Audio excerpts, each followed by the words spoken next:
Dibaca kuat karena setan takut kalau suara yang kuat, makanya azan itu kuat. Allahu Akbar, Allahu Akbar.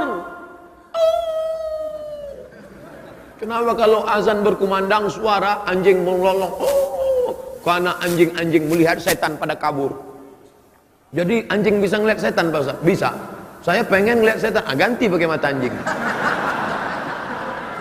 Oleh sebab itu kita nggak perlu ngeliat setan. Kalau ada orang yang bisa ngeliat setan, Ustaz, saya tadi malam ngeliat gondoruo di rumah saya. Kamu sudah matanya dimasuki setan, maka kamu mesti diruqyah. Tapi yang bisa ngeliat setan, matanya sudah dimasuki setan, karena hanya sesama setan bisa melihat setan.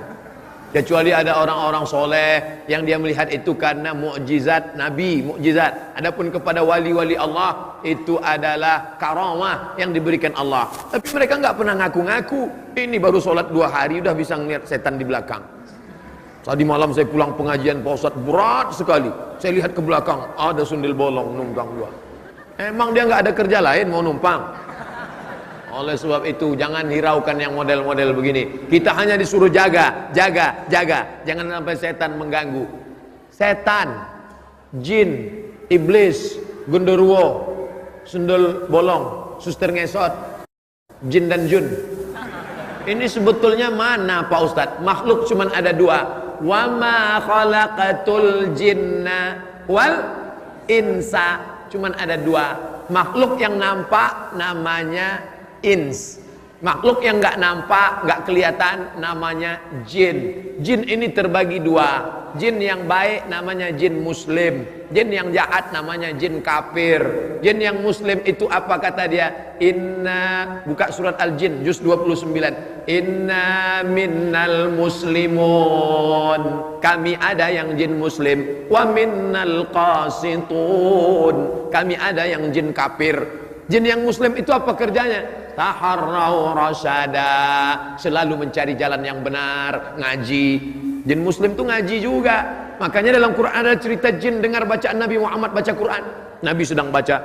Qul, katakan ya Muhammad, annahu istama'a nafarum minal jin.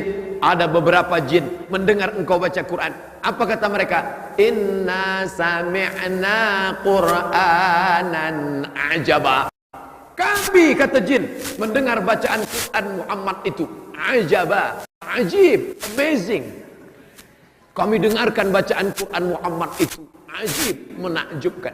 Makanya kalau ada qori baca Quran, ada jamaah yang tidur, itu lebih parah daripada jin. Jin aja dengarkan baca Quran menakjubkan, dia bilang buka surat Al-Jin. Tapi ada jin itu jin kafir. Yang jin kafir itu apa kerjanya? Kanu li jahannama hataba, mereka akan menjadi bahan bakarnya, kayu bakarnya api neraka. Jin yang baik muslim, jin yang nggak baik kafir. Ustaz nunjuknya jangan ke depan lah, oke ke belakang. Jin yang baik muslim, jin yang nggak baik kafir. Jin yang kafir inilah disebut dengan syaiton. Induknya iblis, komunitasnya jin. Yang baik muslim, yang nggak baik kafir. Yang nggak baik ini kafir. Nama lainnya seton, induknya iblis. Iblis itu GM-nya lah. Adapun yang lain ini anak-anak buahnya semua. Apakah manusia itu juga bisa disebut setan? Ya. Kenapa? Karena dalam Quran dikatakan bahwa syayatinal insi wal jin, ada setan-setan yang terdiri dari manusia dan jin. Kalau begitu auzubillahi minasyaiton, itu bukan cuma untuk jin, bukan. Terus untuk ente juga. Kalau ada nanti kawan yang selalu menggoda-goda, baca dia auzubillahi minasyaitonirrajim. Ente mau ngusir setan ya? Enggak, ngusir ente. Kalau yang menggoda kita itu adalah jin, insya Allah kita baca ayat kursi dia kabur. Tapi kalau yang menggoda kita ini dari kalangan ins, kita baca ayat kursi, dia lebih hafal dari kita. Maka dalam Islam diajarkan, jaga ruh ini jangan sampai mati.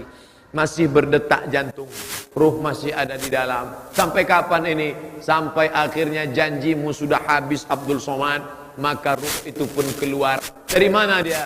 Berawal dari ujung kaki. minal asfal. Asfal artinya bawah, bukan aspal.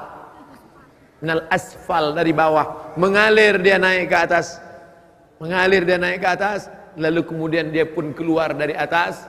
Lalu kemudian mata melihat. Makanya orang yang mati meninggal itu matanya melotot melihat. Apa yang dia lihat? Ruhnya keluar. Orang yang meninggal dunia, salah satu ciri husnul khotimah, irqul jabin, keluar keringat dari jabin. Kalau ini namanya jabhah, kening. Kalau ini namanya jabin, yang di atas jabin. Kalau gabin, roti. Ini jabin namanya. Salah satu ciri husnul khotimah, irqul jabin, berkeringat bagian atas alisnya. Kenapa berkeringat? Saya lama baca hadis nih. Kenapa berkeringat? Ternyata sebelum dia meninggal, malaikat mengepakkan sayapnya. Dikepak sayap malaikat itu, matanya melihat, hai Abdul Somad, inilah tempatmu di surga, blok C nomor 15. Pada saat si hamba itu melihat tempatnya, dia malu kepada Allah. Sholatku nggak seberapa, puasa sunatku nggak seberapa, ilmuku nggak seberapa, amalku nggak banyak, tapi kenapa aku masuk dalam surga? Malu dia. Respon orang yang malu, biasanya perempuan tersipu malu. Biasanya laki-laki merasa malu. Kalau dia dipermalukan, merah telinganya, naik darahnya, atau bisa jadi keringat dingin. Tapi mayat yang akan meninggal dunia, jasad yang akan ditinggalkan ruh, ungkapan malunya berkeringat atas keningnya. Tapi jangan yang keringat rekayasa. Nanti mentang-mentang ustaz ceramah tanda husnul khotimah, ada keringat di atas. Pas tetangga sedang nggak ada, semprot. Biar disangka orang ustaz mati husnul khotimah. Kan itu maksudnya. Nggak perlu kita pencitraan. Ini nanti sampai mati pun pencitraan. Dipoto, alhamdulillah ada keringatnya sampai melebar ke wajah lagi. Kan itu maksudnya. Artinya ruh itu keluar. Orang beriman, ruhnya keluar seperti embun yang menetes dari ujung daun. Ini daun, pada saat tengah malam embun turun awan ke bawah, lalu kemudian berkumpul dari sisi-sisi daun, menetes di ujung daun. Embun menetes ke bawah, daun tidak ada yang ranting patah, daun tidak bergoncang. Begitulah keluarnya. Tapi bagi orang yang berdosa, seperti duri ditarik dari kain, dari kulit yang basah. Masuk duri ke dalam kulit, ditarik. Ketika ditarik dia, mata kail yang ada dua, mata kail atau anak panah yang masuk ke kulit, lalu ditarik dengan kuat sampai dagingnya terikut. Begitulah rasanya kematian. Ada yang mengatakan kematian itu seperti tebasan pedang di tempat yang sama beratus kali. Ada yang mengatakan kematian itu seperti mata kail pancing ditarik dari kulit yang basah. Ada yang mengatakan kematian seperti kambing yang dikuliti hidup-hidup. Semua menceritakan itu kepada Nabi Muhammad sallallahu alaihi wasallam. Makanya selalu kita berdoa, Allahumma hawwin alaina fi sakaratil maut. Ringankan kami ya Allah saat sakaratul maut, karena kami tak tanggung takutnya untuk merasakan itu semua. Tapi kita tak perlu terlampau takut. Jangan gara-gara pengajian ini terlampau takut, pulang bawaannya takut aja.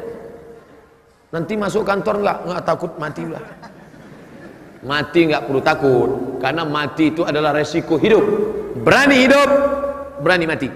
Takut mati, jangan hidup. Takut hidup, mati aja. Nah, ini resiko. Life is take risk. Hidup adalah berani mengambil resiko. Dan filosof-filosof barat itu hampir tidak pernah cerita mati. Socrates, Aristoteles, Demokritos, Thales, filosof-filosof barat, mereka hampir semuanya kalau sudah cerita mati takut. Tapi Islam justru cerita tentang mati. Kenapa? Mati adalah semangat kehidupan. Kenapa kita beramal soleh? Persiapan untuk mati. Makanya saya tidak ingin, awalnya saya ragu untuk menyampaikan tema ini. Ruh ketika berpisah dengan jasad berarti mati. Saya tidak ingin selesai pengajian umat Islam di Bandung bawaannya mau mati aja semua. Gimana bisnis kita ke depan, Bu? Udahlah, nggak usah diurus, saya mau mati aja. Adik-adik mahasiswa nanti selesai S1 mau ngambil master di mana, mau ngambil S3 di mana, nggak ada gunanya S2 S3 Pak Ustaz, mau mati aja nih. Orang Islam disuruh berbuatlah. Selesai salat keluar dari masjid, wa qul i'malu, berbuatlah, fasayarallahu amalakum.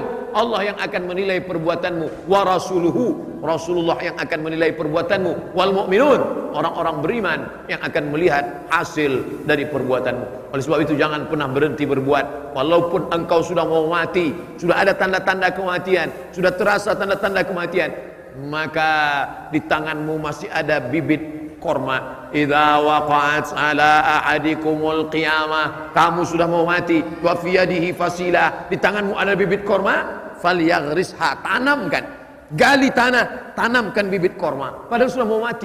Untuk apa nanam bibit korma sudah mau mati? Korma itu akan tumbuh, bertunas, berbatang, berbuah, dan dia akan bernaung. Ada orang bernaung di bawah pohonnya karena kepanasan, dan ketika dia berbuah ada orang akan memakan buahnya. Allahumma barik lana fima razaqtana wa qina adzabannar. Nyami.